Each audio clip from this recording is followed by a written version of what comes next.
Once upon a time, I was something of a prank war champion.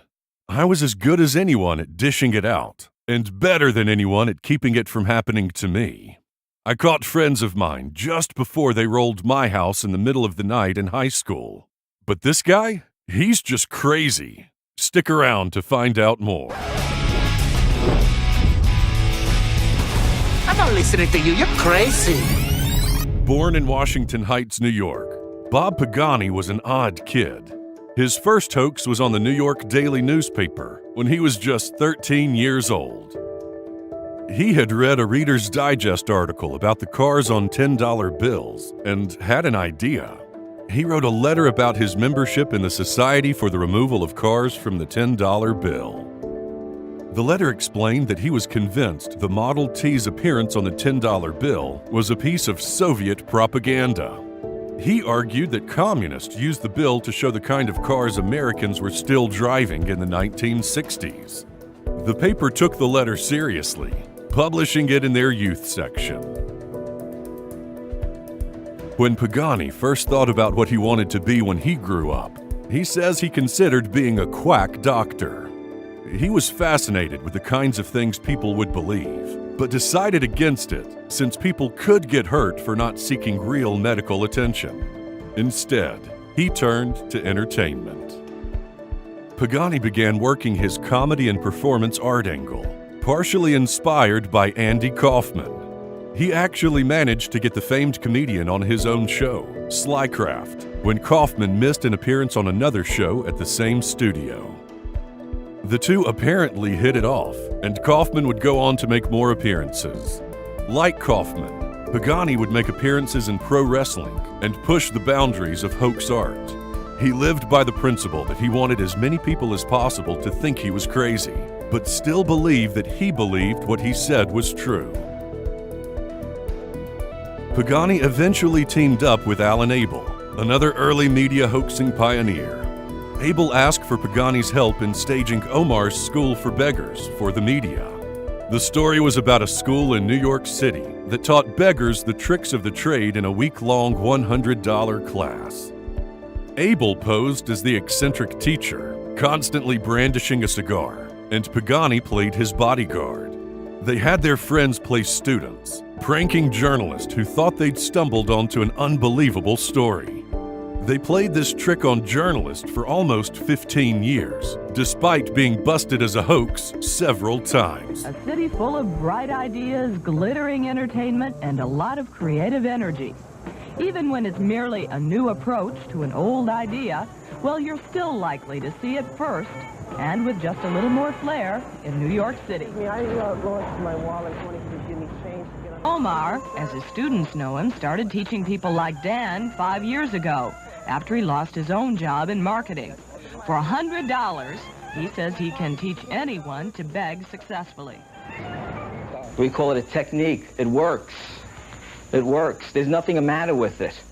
My gain out of doing something like this is twofold. One is the emotional enjoyment I'm getting out of seeing somebody who has come to their last resort before a mental institution, a nervous breakdown, or an operation for their mothers, what they need money for.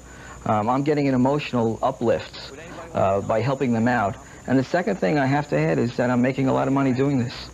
And how much can the dean of a beggar school expect to make?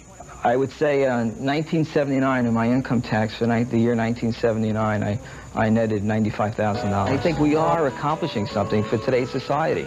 We're keeping people off welfare rolls, off unemployment lines, and we've got them out there making a living.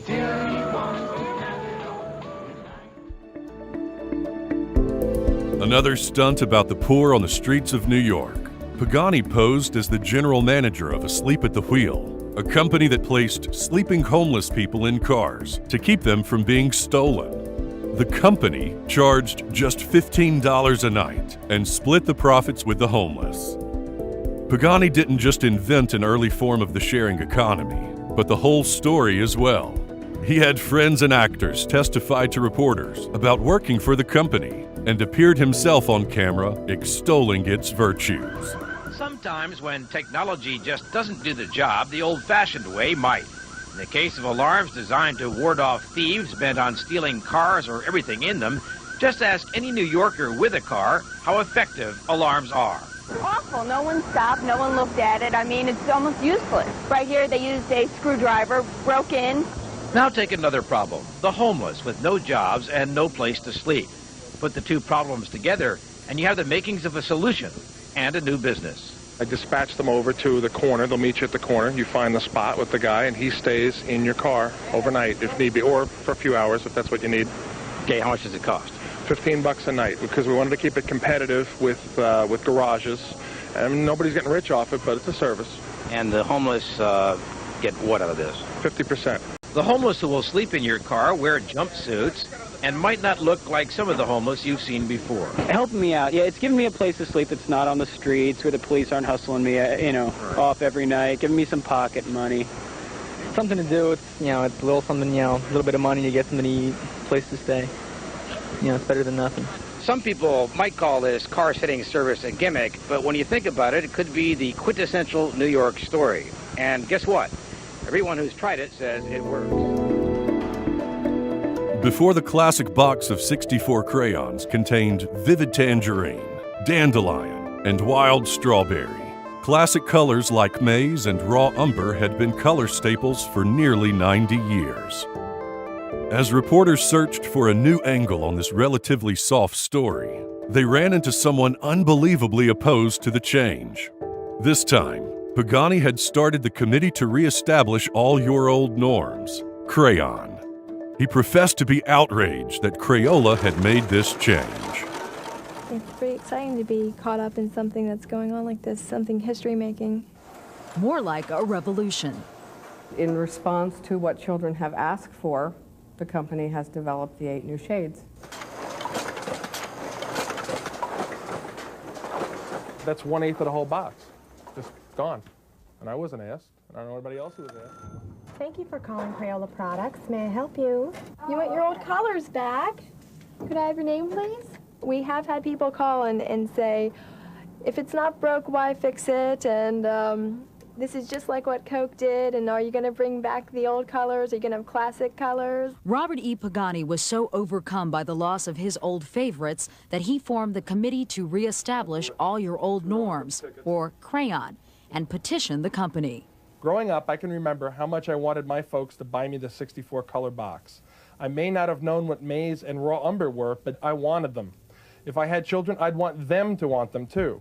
Emerson Moser has been mixing, molding, and crafting crayons for 37 years. What we got to bear in mind is what the children are going to feel about it. What I like when the tours come through and the little kids see the crayon, it looks liquid when it goes in and then comes out solid and their eyes get so big. I mean, it's really makes you realize that there's more to it than just taking a crayon and coloring with it. As Pagani's portfolio grew, it became increasingly difficult for him to pull off pranks. If a reporter did a quick search of his name, all his busted hoaxes were sure to show up.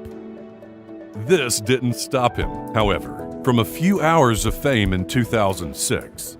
As the Powerball lottery reached a record-breaking $365 million, Bob Pagano showed up at a small restaurant, claiming to be an unemployed trucker who had won the jackpot. He bought dinner for everyone in the restaurant and basked in the glory of being the ultimate winner. The ruse fell apart quickly, however, as reporters quickly realized his story didn't add up. He said he had picked the winning numbers, but the Lotto Commission said it was a quick pick, and he said he bought it on a day before the lottery even took place. Pagani's still at work, entertaining and fooling us all. If you check his IMBD demo reel, it's him eating a hot dog in slow motion. These days, Pagani live streams himself sleeping, live on Periscope and YouTube. He starts the show at 4 a.m., inviting viewers to call in and leave him a message, playing them on the next recording. So, is Bob Pagani the most annoying prankster in the world? We tend to think so, but what do you think? Let us know in the comments section, and be sure to hit that subscribe button and notification bell. You'll be glad you did. Until next time, I'm Rick James, asking you to keep it crazy.